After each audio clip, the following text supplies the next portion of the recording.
ஐயா வணக்கம் ஐயா. வணக்கம்மா. என் கையில சோற்று கற்றாழை போல ஒரு மூலிகை இருக்குயா. ஆமாம்மா. இது என்னங்க ஐயா? இதுக்கு பேர் மருள் அப்படின்னு சொல்லுவாங்கம்மா.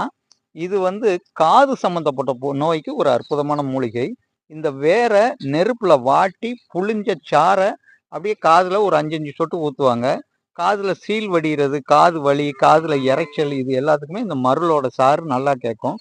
இந்த மருளோட சாறும் வேப்பெண்ணையும் வளமுறிக்கு காயும் சேர்த்து காய்ச்சி ஒரு வெள்ளைப்பூடும் சேர்த்து போட்டு காய்ச்சி காதுகளில் தினமும் 2 சொட்டு ஊற்றுனாங்க அப்படின்னா காது சம்மந்தப்பட்ட பிரச்சனைகள் நல்லபடியாக சரியாகும்.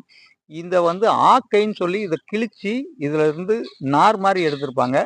அந்த நார் கூரை குடிசைகள் தென்னை ஓலைல குடிசை போடும்போது இதை வச்சு அதை முடைவாங்க. அப்படி முடைஞ்சாங்க அப்படின்னா இதனுடைய வாசனைக்கு பூச்சி எதுவுமே அந்த கூரையில தங்காது. அதுக்காக இந்த மருள் ஆக்கை உபயோகப்படுத்துவாங்க. ரொம்ப வலுவா இருக்கக்கூடிய ஒரு நல்ல மூலிகை, நார் கொடுக்கக்கூடிய மூலிகை.